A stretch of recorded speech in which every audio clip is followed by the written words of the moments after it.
Go. All right, so first we'll introduce ourselves. I'm Brittany. I'm Joe. I'm Alex. Seamus. All right, so all of you are taking the quiz right now. It's basically to determine whether you are more left brain or right brain.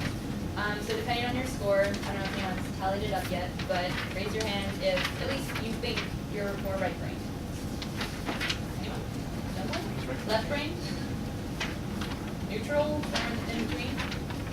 And then everyone else is indecisive. Well, essentially, what Pink is talking about in the book is that there are two modes of thinking. There's L-directed thinking and R-directed thinking.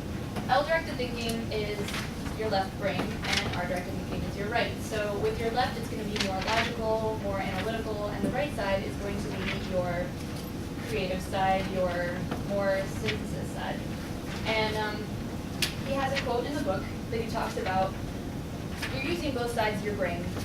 Even though you can be directed towards one side to make your decisions or lead your life, you're still using both sides of your brain in general. And so he's saying that together they make a powerful thinking machine, but separate, they just don't work.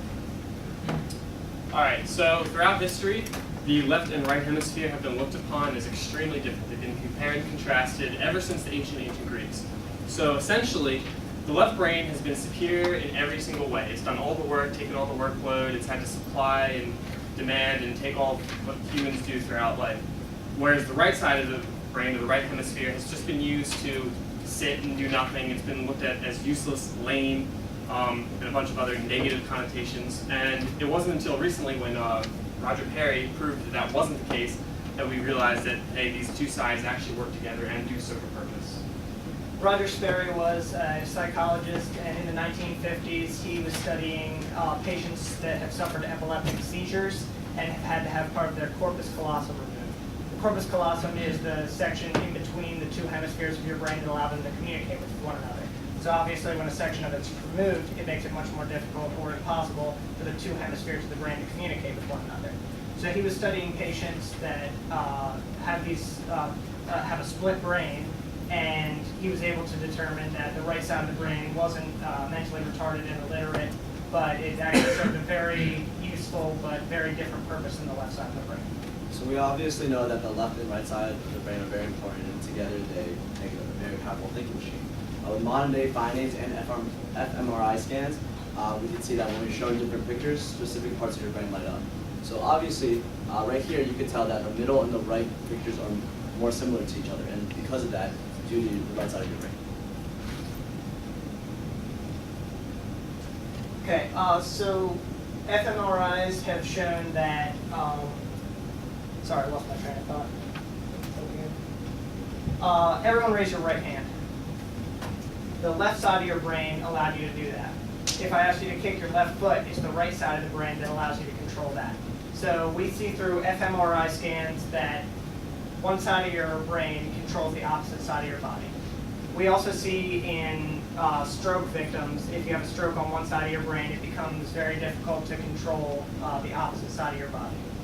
Another interesting thing that we learned about the brain is that we've basically been conditioned for years to use the left side of our brain more than the right.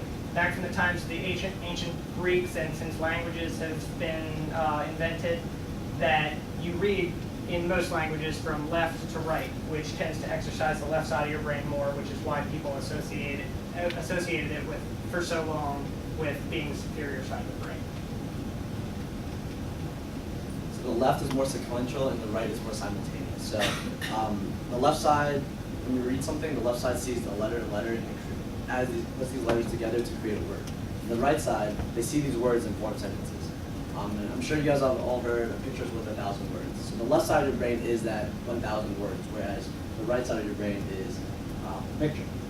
And the great thing that humans have, both left and right side of the brain, it actually makes them more superior to computers, because by looking at someone, you could tell that they're really sad or happy just by looking at them. Whereas a computer would need to analyze their whole entire face to see how they're feeling. All right, so the left specializes in text and the right specializes in context. By now, you guys have all probably realized that the paragraph behind me doesn't really make much sense. It takes you a little bit, and then you start reading through it, and you realize there's a lot of spelling errors, but you can kind of figure out what it means. We did that on purpose, and most slides we don't try to include a lot of words, but this one we had to. So you started by analyzing each letter. You realize that as you went through, you could use the first and last letter to make the word, and then as you went further and further on, you got the idea of what the paragraph was trying to describe. That's your left and right brain working together. The left side is taking each letter and deciphering it. Your right is putting each word together to make an actual word. So for example, the first word is isn't. Your left put the word together, or took the letters, and the right put the word together. Then your left reads through the sentences now that you've deciphered it, and your right puts that idea together. So you need your left and your right to work together in order to read anything, but it's just taken so long for us to realize that. The example that was in the book is that the husband comes home from work, he was supposed to pick up milk for dinner on his way home, but he totally forgot. The wife snarls at him, she's like, I'm gonna go get the milk. If he didn't have the right side of the brain, he wouldn't have understood that she was upset. He just would have understood that she was going to get the milk, and there's nothing wrong with that. But that wouldn't be good for marriages, because if he didn't understand that, then they wouldn't go very far. So if he didn't have the left side of the brain, he simply would have understood that she yelled something, but he wouldn't understand what she was yelling at him. So another example of this, if I'm looking at all of you guys and I pick Gib, hey, Gib! You guys understand I'm about to tell him something, but you don't understand what. If you don't have the right side of your brain. If you have the left side of your brain, sorry, I mixed that up. If you have the left side of your brain, you understand that I just yelled, hey, Gib, but you don't understand what I'm telling him to do, or that there's any authority to what I'm telling him to do. With the right side of your brain, you understand that I was yelling, and that means I'm about to tell him to go do something. So that's the slight difference between the two, and some examples make it easier to understand. Right, one of the last points that the book mentions is that the left side deals with many different details and the right side deals with the big picture. So the left side is going to analyze it and see it as different points. And to give this an example, I'm going to draw it on the board. I hope everyone over there can see it. But it's, you got 1 point, you got another point, and another point. The left side is going to see this as just 3 separate points. They're going to analyze it. The right side is going to see it as a big picture. It's going to take all the points and see the triangle that it has formed in between and see it as a big picture. So, yeah, many things versus one thing. One of the quotes that we wanted to end on is actually from the beginning of the book, and it's basically what Pink is trying to convey with his book, and that's a whole new mind. So, we started off in the information age, and we're moving on into a conceptual age. We're trying to change the way that we're thinking, so it's not just logical and analytical. We want to move on to be more creative, and it's going to take the people like entrepreneurs and storytellers and artists to kind of move that forward and use their mind in a more creative way. So, how are you guys using your minds?